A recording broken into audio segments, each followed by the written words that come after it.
Halo saudara, dari Arlington, Virginia, saya Helmi Yohanes dan tim VOA kembali hadir dengan serangkaian berita Amerika Serikat dalam segmen Sapa Dunia.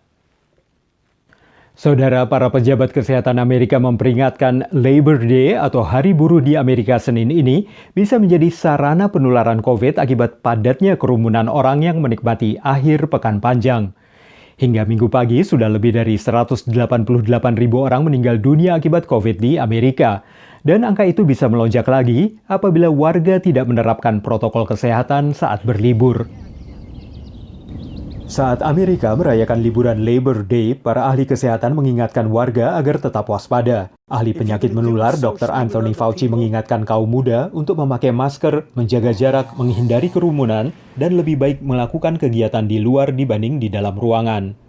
Di Florida, Miami-Dade County memberlakukan jam malam mulai pukul 22 dan mengenakan denda ratusan dolar bagi warga yang tidak memakai masker di publik.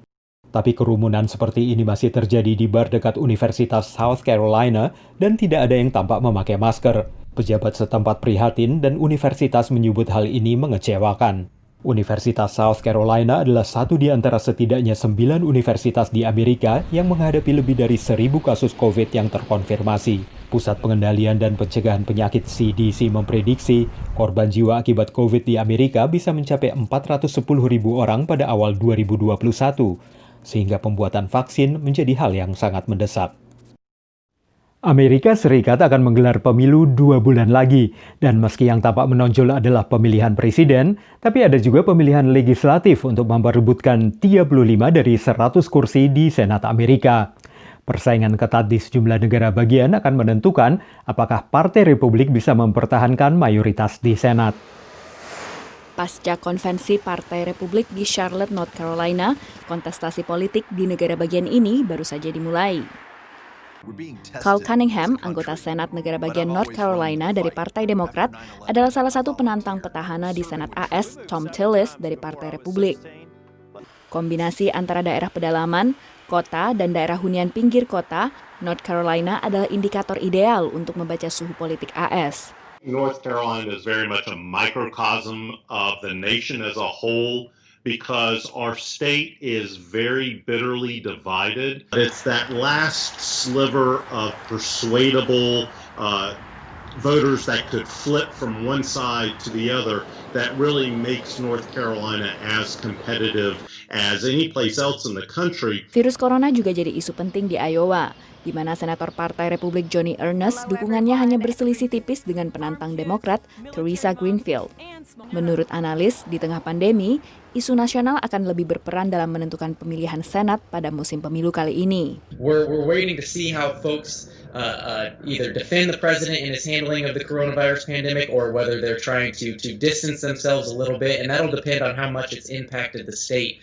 Saat ini, Partai Republik memegang mayoritas Senat AS dengan menduduki 53 kursi, sementara Partai Demokrat 45 kursi dan 2 kursi independen yang biasanya bergabung dengan Partai Demokrat. Demikian laporan VOA. Beralih ke sekolah-sekolah di Amerika yang mulai buka lagi, tapi karena sebagian masih berlangsung secara virtual, maka musim belanja peralatan sekolah seperti alat tulis, ransel, dan lainnya tidak terjadi pada tahun ini. Padahal musim belanja keperluan sekolah biasanya menjadi musim belanja terbesar kedua di Amerika setelah belanja akhir tahun. Ada yang berbeda dari suasana back to school atau memasuki tahun ajaran baru kali ini, termasuk bagi warga kota New York ini. Kegiatan belajar sepenuhnya online, jadi tak perlu pakaian dan perlengkapan baru untuk si kecil Mona. I guess if Mona were going back to school, I guess we would go shopping and go buy new clothes, right? Of course, that's what we would do. But because we're not, honestly, because there's no back to school feeling, we haven't done that. We haven't gone shopping for new clothes, for new school supplies, new backpacks, or anything like that. We've been in a holding pattern. We've just been waiting.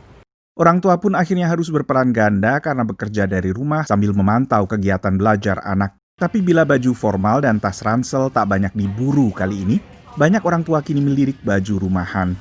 Demikian laporan tim VOA. Kini kita tengok warga diaspora Indonesia Murianto yang mengajar gamelan dan tembang langgam Jawa di KBRI Washington DC. Saat pandemi, Murianto yang juga seorang dalang harus mengajar secara virtual. Namun ia dan murid-muridnya tetap giat berlatih meski ada berbagai kendala.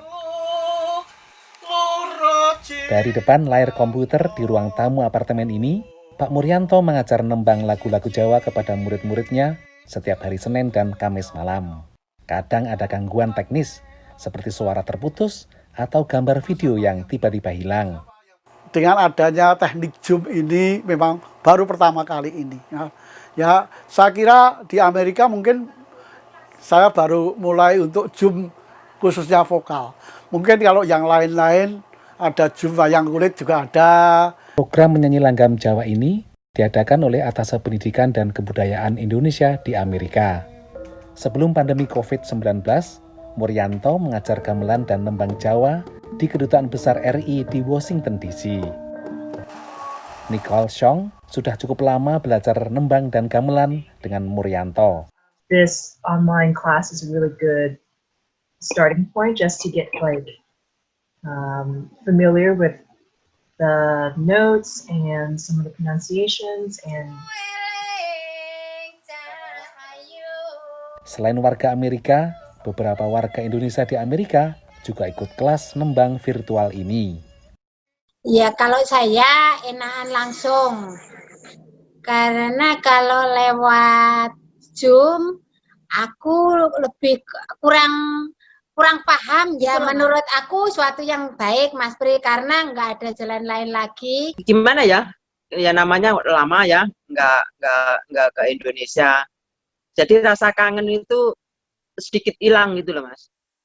Supriyono, VOA. Saudara, kami akan kembali dengan Sapa Dunia Senin depan.